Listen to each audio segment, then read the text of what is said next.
You think your financial decisions are yours. Most people do. They see their budget, their investments, their debt, and they believe it's the result of choices they made as a rational adult. This belief is a comforting illusion. The truth is, your parents are making financial decisions for you right now, from inside your own head. This idea has two sides that smart people defend fiercely. One that sees us as prisoners of our upbringing, and another that champions our power to break free. Where do you stand? By the end of this, you might change your mind. The first argument is simple and powerful. You are running a financial script you didn't write. From your earliest years, you are absorbing lessons about money. These lessons were rarely taught with a textbook. They were learned through osmosis. They were in the tone of voice your parents used when a bill arrived. They were in the silence around salary, or the loud arguments about a single expensive purchase. This collection of observations, emotions, and unspoken rules formed your money script. It's your operating system for wealth, poverty, risk, and security. If your parents lived paycheck to paycheck, treating every expense as a potential crisis, you likely inherited a scarcity mindset. You might be earning a great salary today, yet you feel a constant low-grade anxiety about money. You check your bank balance obsessively. The thought of investing in the stock market feels like gambling in a casino. So you hoard cash in a savings account, where inflation quietly eats it alive. You're playing defense. Always. Because your childhood taught you that financial ruin is always one bad month away. Conversely, if you grew up in a home where debt was used casually to fund vacations and new cars, your script is different. You may see a credit card limit as part of your available income. The idea of saving for a large purchase feels slow and unnecessary. Why wait when you can have it now? The stress of carrying five-figure balances feels normal. It's just the cost of living a good life. You're playing offense, but without a defense. You inherited the behavior of spending without inheriting the income that might have sustained it. In both cases, your adult choices are downstream of your childhood observations. The script is running automatically. That sounds convincing. It feels true. But is it just a story we tell ourselves to avoid responsibility? The other side of this debate argues this framing is a trap. They argue that blaming your parents for your financial state is an abdication of personal agency in an age of unprecedented access to information. Your parents likely didn't have the internet. They couldn't pull up a podcast explaining compound interest during their commute. They couldn't watch a 20-minute video breaking down how to open a Roth IRA. You can. From this perspective, your financial past is a starting point. It's a set of coordinates on a map. It is not your destiny. The world is filled with people who came from poverty and built wealth. It's also filled with people who inherited fortunes and lost everything. The variable is action. The individual who recognizes their family's destructive money patterns and consciously decides to learn a new way is exercising their power. They read the books.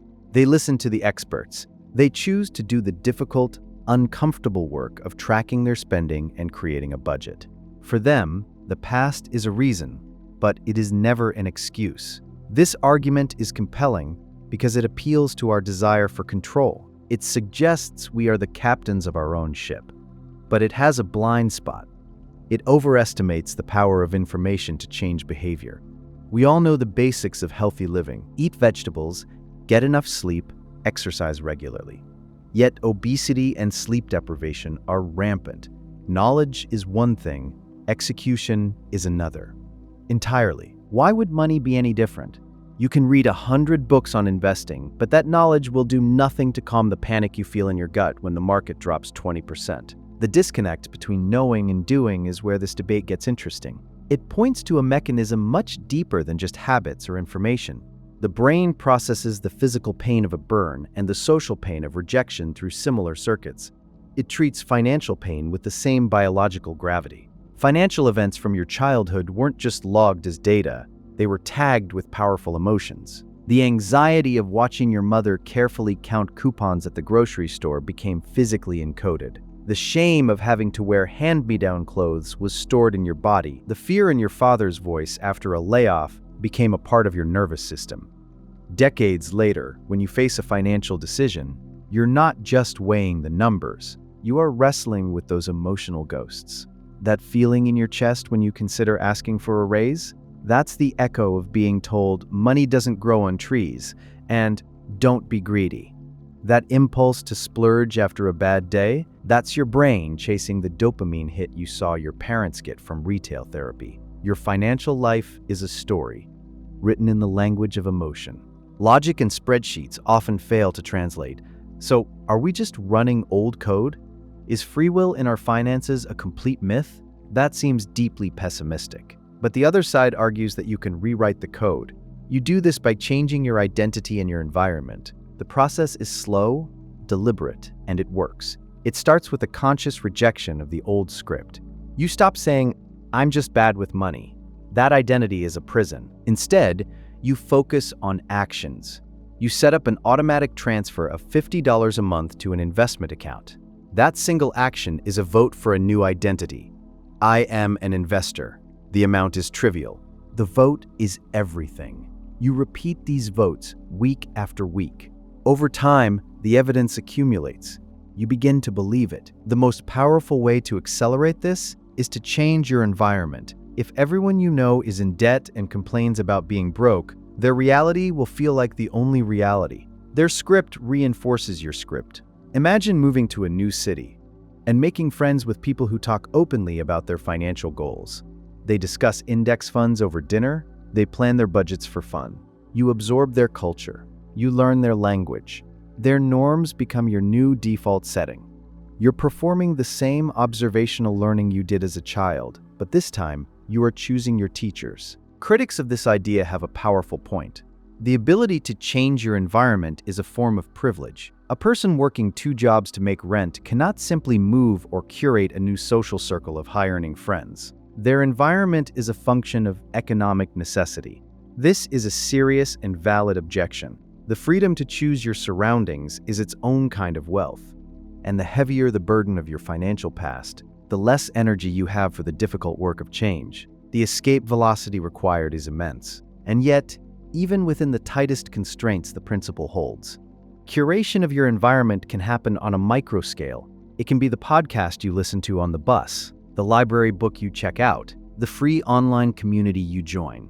These are small acts of defiance against your inherited script. They are tiny windows letting in a different reality. The path is undeniably harder for some than for others. The mechanism of change, however, remains the same. Repeated exposure to a new way of thinking and being. This is a mechanical observation. This brings us to the core tension of the entire debate. It's a conflict between 2 different kinds of inheritance. One inheritance is your financial wiring.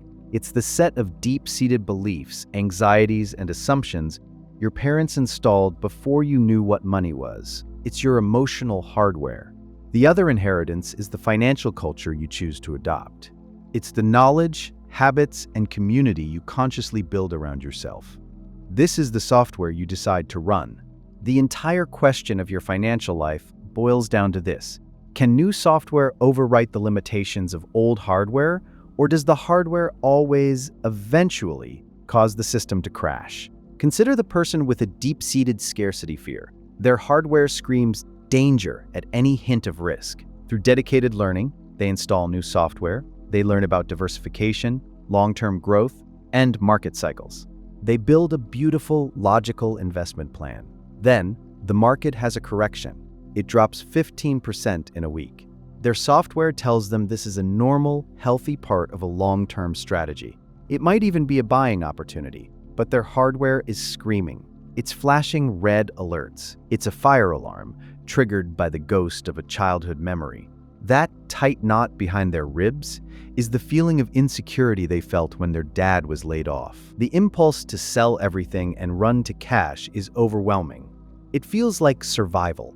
The battle between the spreadsheet and the scar tissue, in that moment, determines their entire financial future. The fight isn't between logic and emotion, it's between 2 parts of you. The child who learned the rules of a dangerous world, and the adult who is trying to play a different game. It's a battle fought in silence, over decades, and it determines everything. So where does the excuse end and responsibility begin? Is your financial reality a life sentence handed down at birth? Or is the past just a ghost you can choose to stop listening to? The programming is real. Its influence is undeniable. but so is your ability to learn, to adapt, and to take one small, deliberate action today that your parents never did. The power of the old script is that it feels like instinct. The power of your adult self is that it can build new instincts. When you look at your bank account, what are you really seeing? Is it the echo of your parents' anxieties and mistakes playing out on a new stage? Or is it the sum of your own conscious choices? Where do you draw the line?